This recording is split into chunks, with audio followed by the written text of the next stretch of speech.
नमस्कार, आदाब, सत श्री अकाल, सुस्वागतम। स्वागत है आप सभी का हमारे नए YouTube चैनल अकाउंट्स कैप्सूल में।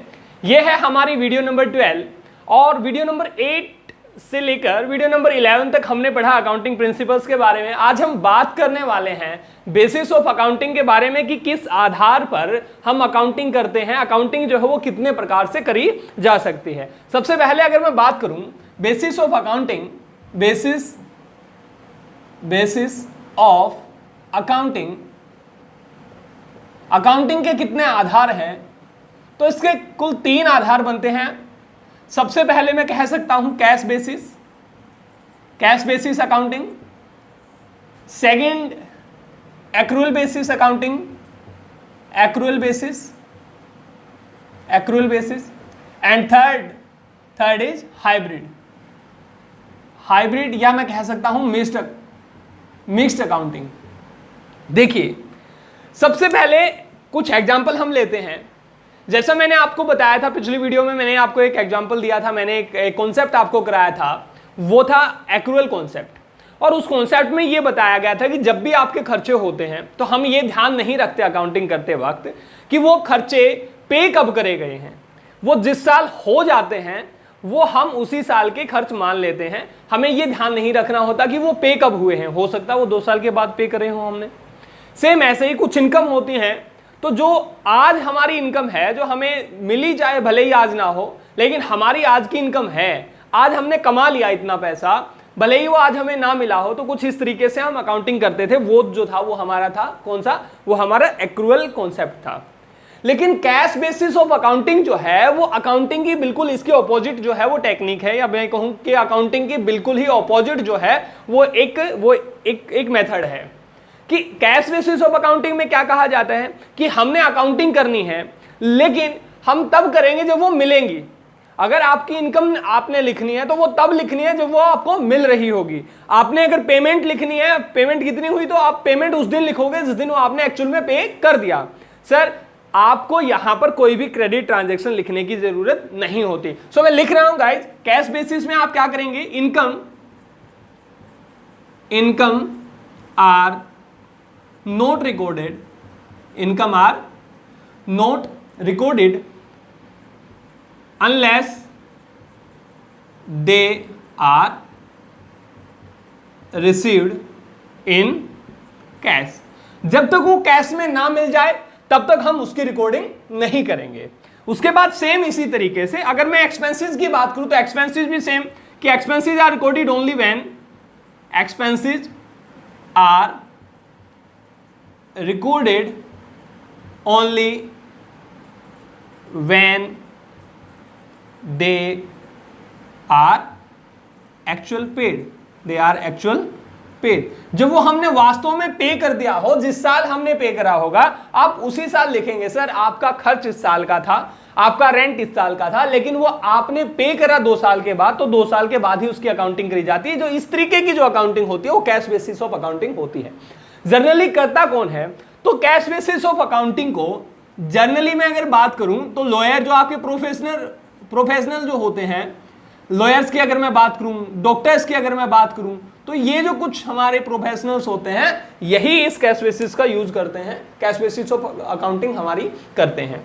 फिर अगर मैं बात करूं इसी की कैश बेसिस की, तो ये रिकॉग्नाइज नहीं है। ये कंपनीज एक्ट जो हमारा 2013 है वो इसे रिकॉग्नाइज नहीं करता, इसे मान्यता नहीं देता।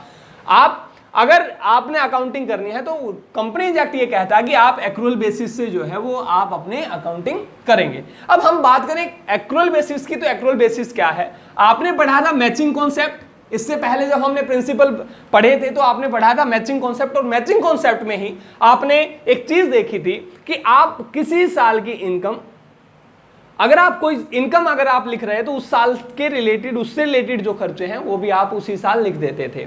सेम ऐसे ही एक कॉन्सेप्ट आपने पढ़ा था जो था एक्रूअल कॉन्सेप्ट। एक्रूअल कॉन्सेप्ट में ये कहा गया था कि सर हमने नहीं देखना कि हमने पेमेंट कब करी, हमें तो ये देखना पेमेंट इस साल की थी, इस साल का अगर एक्सपेंस था तो इसी साल लिखना है, पेमेंट चाहे आपने 2 साल बाद करी चाहे आपने 3 साल बाद करी। सेम इसी तरीके से आपकी जो इनकम है वो आपने कब ली, आपने ली कब वो उनसे, आपको 3 साल बाद वो पेमेंट आपको दे रहे हैं, आपको कैश में 3 साल 4 साल बाद मिल रहे हैं, आपको इस चीज से कोई लेना देना नहीं है। वो जिस साल की आपकी इनकम है उसी साल आप लिख देंगे। तो ऐसे बेस को हमने क्या कहा, एक्रूअल बेसिस अकाउंटिंग कहा। इस तरीके से जो अकाउंटिंग करी जाती है वो एक्रूअल बेसिस ऑफ अकाउंटिंग है, एक्रूअल बेसिस अकाउंटिंग है। और एक चीज और ध्यान रखनी है कि एक्रूअल बेसिस अकाउंटिंग जो है वो रिकॉग्नाइज है, वो रिकॉग्नाइज करी गई है किसके द्वारा, कंपनीज एक्ट 2013 के द्वारा। सो मैं लिख सकता हूं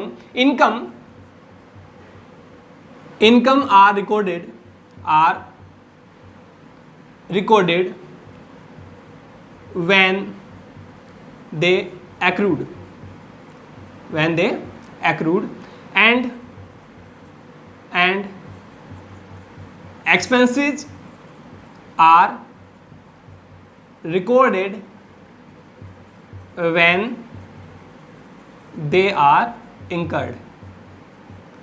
जब एक्सपेंस हो जाते हैं, सर आपको ये ध्यान नहीं रखना है कि वो आपने पे कब करे, आपने बस ये ध्यान रखना है एक्सपेंस इस साल का था लिख दो, चाहे वो आपने 2 साल के बाद पे करे चाहे वो 3 साल के बाद। इस तरीके की जो अकाउंटिंग होती है उसे हम क्या नाम देते हैं, एक्रूअल बेसिस अकाउंटिंग देते हैं। और आपने ये ध्यान रखना है ये रिकॉग्नाइज है, रिकॉग्नाइज्ड बाय कंपनीज एक्ट 2013, इसको रिकॉग्नाइज करता है। एक चीज और ध्यान रखिएगा, अगर आपने प्रॉफिट निकालना है, सही प्रॉफिट निकालना है अपने बिजनेस का, तो कैश बेसिस ऑफ अकाउंटिंग आपको ट्रू और फेयर वैल्यू जो है वो आपके बिजनेस के प्रॉफिट की नहीं देगा, जबकि एक्रूअल बेसिस जो है वो आपको सही प्रॉफिट आपको बता देगा कि आपको इतना प्रॉफिट हो रहा है। क्योंकि ध्यान दीजिए, जब आप कैश बेसिस में आप रिकॉर्डिंग करते हैं तो आपने तो इनकम को उस साल लिखा जिस साल वो मिली, तो क्या वो उसी साल की इनकम थी, क्या वो उस साल के प्रॉफिट में ऐड होनी चाहिए, सर उस साल के प्रॉफिट में ऐड नहीं होनी चाहिए। इसलिए हम कह सकते हैं कि कैश बेसिस ऑफ अकाउंटिंग जो है आपको फेयर वैल्यू नहीं देती है प्रॉफिट की। और हम ये कह सकते हैं एक्रूअल बेसिस जो है वो असरटेन करता है net profit, ascertain true value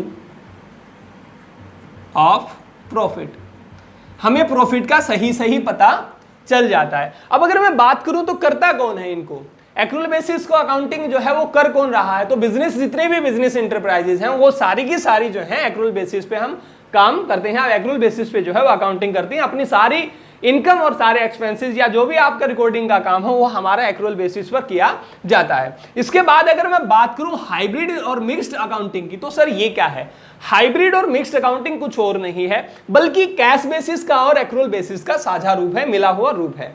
हम इसमें क्या करेंगे, देखिए मैं लिख देता हूं, it is a mixture, MIX, it is a mixture of cash basis and accrual basis, ये कैश बेसिस का और एक्रूअल बेसिस का एक मिला जुला रूप है। लेकिन अब ध्यान दें, हम सर कैश बेसिस में अकाउंटिंग करेंगे या एक्रूअल बेसिस में, तो आपको मैंने एक कॉन्सेप्ट आपको बताया था, कंजर्वेटिज्म का एक हमने कन्वेंशन आपको बताया था जब आप प्रिंसिपल पढ़ रहे थे। हमारी लास्ट वीडियो में 11 नंबर जो वीडियो थी उसमें हमने जिक्र करा था कि कंजर्वेटिज्म या प्रूडेंस का जो कॉन्सेप्ट है हमारा या कन्वेंशन जो है वो ये कहता है कि आप फ्यूचर की एक्सपेंसेस को तो एक्सपेंसेस मानेंगे, लेकिन फ्यूचर की इनकम को इनकम मान करके आप रिकॉर्डिंग नहीं करेंगे। तो सेम कुछ उसी तरीके की जो चीजें हैं वो हाइब्रिड और मिक्स्ड जो है आपकी अकाउंटिंग बेसिस में करी जाती हैं। एक्चुअल में क्या करा जाता है, आपको जो फ्यूचर में आपके जो पेमेंट होने वाले हैं उनकी रिकॉर्डिंग आज ही कर देंगे। मतलब जो एक्सपेंसेज होंगे उनकी तो एंट्री जो करोगे वो आप एक्रूअल बेसिस पे करोगे। कौन से बेसिस पे, एक्रूअल बेसिस पे आप एक्सपेंसेस की एंट्री करोगे, मतलब उनको आज ही अपना खर्च मान लोगे, आज ही बुक्स में लिख दोगे, क्योंकि वो इस साल का खर्च था। आपने ये नहीं देखना कि सिर्फ वो पेमेंट कब होगी, आप 3 साल के बाद उसकी पेमेंट करोगे, आपने ये बिल्कुल नहीं देखना। आपने तो इस साल का अगर आपका खर्च था तो इस साल आप क्या कर दोगे, इस साल लिख दोगे। एक्रूअल बेसिस पे आप जो है वो काम करते हैं। जबकि इनकम की अगर बात करें तो इनकम को आप किस में लिखते हैं, कैश बेसिस में। कैश बेसिस में आप अकाउंटिंग करते हैं, मतलब सर जो भी कैश आपके पास आएगा वो आप उसी दिन लिखोगे जिस दिन वो आपके पास आ रहा है, उसी दिन रिकॉर्डिंग होगी, उससे पहले उसकी रिकॉर्डिंग कभी भी नहीं होगी।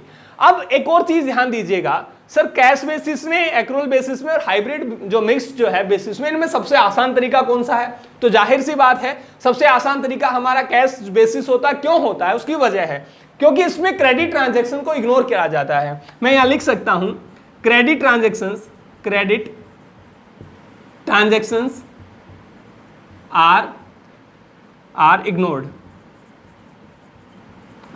इग्नोर्ड। जो क्रेडिट ट्रांजैक्शन होते हैं हम उनको इग्नोर कर देते हैं, हमें कोई ध्यान नहीं रखना कि कब हो रहे हैं, क्या हो रहे हैं। क्रेडिट वाले हैं छोड़ दो, हम तो पेमेंट या इनकम जो है उनकी एंट्री या रिकॉर्डिंग कब करेंगे? जिस दिन वो हमें मिल जाएंगे उस दिन हम करते हैं। एक्रूअल बेसिस जो होता है वो थोड़ा सा इससे मुश्किल होता है। क्यों? क्योंकि इसमें हम ये ध्यान रखते हैं कि सर आउटस्टैंडिंग कब है, सर आपका एक्रूड कब है, तो इन सारी चीजों का आप ध्यान रखते हैं। इसलिए ये जो है, और एक और चीज जो है वो ध्यान देने वाली है कि ये रिकॉग्नाइज्ड है किसके द्वारा? कंपनीज एक्ट के द्वारा। मतलब आप जब भी बिजनेस एंटरप्राइजेज में अकाउंटिंग करते हैं तो आपने कौन से बेसिस को ध्यान में रखना है? एक्रूअल बेसिस को ध्यान में रखना है। हाइब्रिड और मिक्स जो है ये आपके नॉर्मली आपका जो अकाउंटिंग का जो सिस्टम है उसमें क्या करा जाता है? इस अकाउंटिंग सिस्टम में नॉर्मली एक्सपेंसेस जो है वो एक्रूअल बेसिस पे लिखे जाते हैं, जबकि इनकम जो है कैश बेसिस पे लिखी जाती है। सो गाइज, मैं उम्मीद करता हूं ये वाली वीडियो आपको बहुत पसंद आई होगी। कल फिर से नई वीडियो के साथ हम आपके साथ रूबरू होंगे। तब तक के लिए बाय बाय, टेक केयर।